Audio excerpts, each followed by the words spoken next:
Wag na lang, dito na lang ako. Palit na! Palit na tayo. Di pa tayo nagsisimula, nainit na agad ulo mo. Oh no! Break! Danda. Danda. Break! Break! Break! Oh no! Sige. Lili ko nga kasi Sige, ako sige, eh. sige. Yun, at ito na nga mga kababayan. At tuturuan ko na kasi Baby Loves mag-drive na kotse. Loves, anong pakiramdam mo?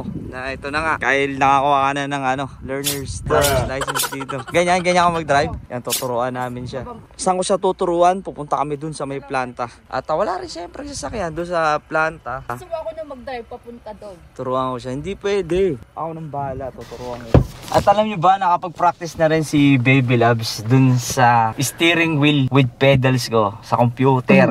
So, kahit papano, meron na siyang idea paano siya gumamit ng steering wheel. Kahit papano, alam niya kung ano yung gas at saka brake. Lang naman ang gusto kong mangyari. Kaya pina-experience ko sa kanya yung gamit ko doon sa computer. So, ready ka na? Ready na ako. Ready na si Baby Love, chef. Tara kami doon. Gusto mo ako na magpatras papunta? Hindi ako muna doon, nakatatuturuan. At ako nga pala, congratulate din natin si Baby Loves kasi nakapasa nga siya ng learner's driver's license. Yon, so eto na yon. Yung driver's license kasi na nakuha niya, limited lang to. Hindi siya pwede mag-drive na siya lang mag-isa. Learners nga eh. 2 years dapat pala. may katulad siyang sa katulad ko na G driver's license. Hindi ko lang alam kung ganun din sa ibang part of provinces dito sa Canada. Pero dun, since learner's driver's license siya, dapat laging may kasama. So game, ulit, i-review ko lang sa'yo, Baby Loves. Ito yung cambio natin. Yung paggamit niyan, ito makikita mo, reverse, neutral, drive. Ito, hindi naman natin gato ginagamit. Kapag ka magdadrive ka, iaapak mo sa brake, tapos meron dito parang button yan. Oh, ito. Sige, pindutin mo. Ang mangyayari, ito naman gagawin ko, apak sa brake, press sa button, tapos, punta ako sa drive. May ilaw yan, hindi ka malilito. Bitawan mo lang. Makikita mo yung sasakyan, oh. Naandar na. Maandar na. Same thing din kapag i-reverse mo yan. Huwag kang laging makakalimot na lagi ka nakaapak sa brake. Etong sasakyan na to, since automatic to, kahit hindi ka mag-press ng gas, umaandar to. Okay, sige. Palit na tayo, dito ka na. Ha? Sige, palit na tayo. Sige, palit na. Ginagawa mo! Wag na lang, dito na lang ako. Palit na tayo. Tapos ilalagay mo, di pa tayo nagsisimula, nainit na agad ulo mo. Oh no! So maganda syempre, mag-seatbelt tayo. Ugaliin natin lagi yun. Lagi tayo naka-seatbelt. Where is the seatbelt here? Magdadrive na tayo. Atras sa bante lang muna ba? Laging yung paa mo, safe driving lang. Laging laging nakaapak sa brake. Huwag ka munang aapak sa gas Ang pag-apak ng gas, dahan-dahan lang kung aapak tayo sa gas. Pero ngayon ito, pakiramdaman mo muna siya na aandar siya kahit di ka umapak ng gas. Sige. Okay? Apak ka ng brake, apak sa brake. Tama yun? Sige, dire-diretso ka pa. Brake, danda.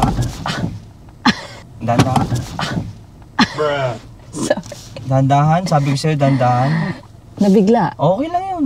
Tapos, atras tayo. Huwag mong bibitawan yung brake. Paano yung atras? Press mo yung button yan. Tulak mo. R? Bitaw yan. So, atras tayo. Tatakbo rin siya. Sabi ko huwag ka muna magagas. Yung paa mo doon muna sa brake. Lagi muna sa brake ang paa. Pagkatapos mo na atras sa bante, mag-ano tayo? Liliko-liko na. Lumigo-liko. Sige. Ngayon mag-forward ka naman na gamit ang gas. Sige. Mamaya ka na magliliko. Mamaya tayo lumigo. Tama. N? Saan ba? Drive na tayo. Kaya nga. Hindi. Yan. Gamitan mo siya ng gas ngayon. Huwag mong kalilimutan na pag medyo mabilis ka na, ibalik mo yung paa mo sa brake Okay? Nakuha mo na? Yes. Sali na yun. Seryoso mo naman magturo Kaya lang naman napatawa-tawa ko dito. Relax lang na, kasi sige. relax lang. Ngayon, pinipressure, pagka kunyari yan, galit nag-uusap ka tayo. ba? Pag nag-uusap tayo ng ganyan, kailangan naka-park ka. Okay? Pag tipong wala namang gagawin, ganyan. Park ka, ganyan. Okay? Ayusin ko lang tong camera ko. Ayun, yung set ko. Tapos ang gagawin ko, paiikot-ikutin ko na siya. Ayun. Ayun show. Tingin ko kayang-kaya niya naman to i-drive kasi mabilis naman niya makuha instruction. Kasi kami pareho neto ni Baby Loves. Sabi ko nga, laki kami sa hirap. Yung parehong pamilya na pinanggalingan namin, wala kaming hindi kami nagkaroon ng sasakyan. Ganun. Karoon kami ng mga motor, tricycle, pero yung sasakyan na ganito, na kung saan kunyari bata pa kami, pwede namin mapag-practice magamit. Wala, hindi kami nagkaroon ng pagkakataon dalawang ganun. Kuha niya naman instruction. Yan. Kaya ni Baby Loves yan. Ngayon, next level na tayo, okay? Gagamit na tayo ng manubela. Sige. Mag-iikot-ikot tayo dito sa planta. Okay, sige. Sige, kumaliwa ka na. Dahan-dahan lang ha. Sige, liko mo pa. Iliko mo pa. Sige, kaliwa. Kaliwa na. Kaliwa. Yan, huwag mong kalilimutan na ibabalik yung paa mo sa brake para sa safety lang. So, yan Labs, wala ka na bang ibang tanong? Kamusta naman ang driving mo? Okay naman. Yon, so tingin ko na familiarize mo na yung manubela, gas and brake. So doon na lang sa pagliko-liko, yun na lang yung kailangan mo talagang kabisado. Ngayon pupunta ngayon tayo sa level 3. Level 3 na tayo ng pagpapractice ng kotse. Iyan ni Baby Loves. Pupunta ngayon tayo dun sa kalsada. Pero bago ko ipa-drive sa iyo to, yung kotse dun sa may mismong kalsada. Kalsada doon, ay ako muna at tuturo ko sa iyo kung saan tayo liliko mamaya para hindi tayo nangangapa. Yung kalsada na tinutukoy ko, simula lang dun sa may wharf, padiretso dun sa co-op, sa papunta sa may co-op.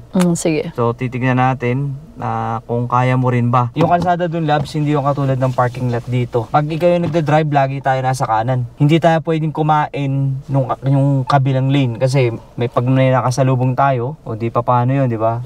Mamaya maka-aksidente, huwag naman loobin ng Panginoon Diyos. So ready ka na? Yes. Ready ka na? O sige, baba ka na dyan. Bakit? Palit muna tayo. Ayokong papatakbo ka mamaya ng ganito kabilis ha. Nakakatakot yan. O ganun. Pag nandito ko na sa bandang to, signal light. Kasi pakuop tayo. Ba't ito ba? Ito dapat? Oo, ito.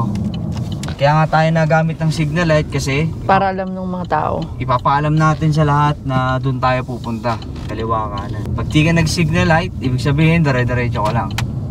Alam mo naman na kayang-kaya mo to. No? Oo naman. Nagugutom na ako. Last na to. Tapos, uwi na tayo. Dito pa lang liliko na ako. Apak gas. Sige, apakan mo pa. Diinan mo pa ng onte. Apakan mo pa. Kabi ka ng kaliwa ng onte. Yung tipong di mababanggahin dalawang matanda. Unti pa kaliwa. Kaliwa. Hindi. Sige. Apakan mo na yung gas. Ilan ba dapat takbo dito? Kasi kwenta. Dahan-dahan ha. Hindi tayo malalaglag dito. Hindi rin tayo lalagpas ng lane. So mag-signal light ka na. Yan. Yung paa mo sa brake na ngayon. Paa mo sa brake. Brake. Easy ka lang sa brake. Turn. Sige, ikutan mo ngayon yung pulang kotse na yan. Pupunta ka ngayon sa kalsada. Titignan mo rin lagi kung may kasalubong tayong sasakyan ha. Okay. Hindi lang yung lahat. Easy. Dito. Stop. Brake. Ang gawin mo ngayon, signal light pa kanan. Ay pa kaliwa. Wait lang. Sige, goods. Sa lane mo. Sa lane mo. Okay. Diretso. Yay! Masyado kang mabilis. Hihinto din yan. Hihinto yan. Ibalik mo yung paa mo sa brake. Yan. Kapag naghihintay ka kung hihinto yung sasakyan, safety lang yan. Laging ganun. Diyan mo ialalay lagi yung huwag ka na mag-gas. Kasi pababa na rin naman tong kalsada rito.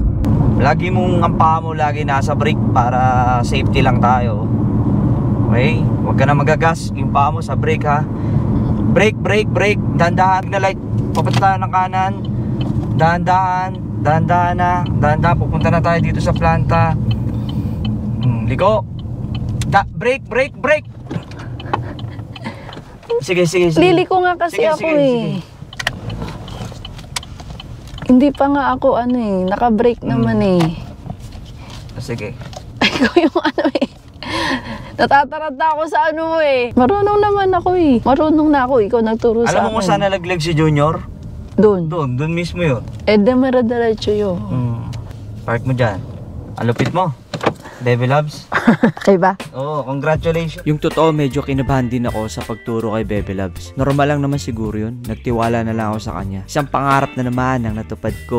Naturuan siyang mag-drive ng kotse dito sa Canada. Kailangan pa ng practice para ready sa ganitong klaseng weather condition pag winter. Pag naging driver si Baby Loves, kuha din kami siguro ng isa pang sasakyan. Tingin nyo, SUV o sedan pa din? Sabi niya, i-rate ko daw yung driving skill niya ngayon sa araw na to. Ang sabi ko sa kanya, 5. 5. Di ako Kasi naniniwala. kinabahan ako ng onti lang. At saka there's always room naman for improvement. So kayo tatanungin ko mga kababayan sa pagdadrive ni Baby Loves na first Rate time nyo. nag-drive ng kotse. O first time ko rin humawak ng manibela. Oo, ngayong araw na ito. O ano bang ma-rate natin kay Baby Loves? At, Ayusin nyo mga kababayan na pag maganda rate nyo, may shoutout kayo. Shoutout. So yun lang, sana na-enjoy nyo itong short vlog namin at soon makikita nyo si Baby Loves din na nagdadrive na talaga doon sa highway dito.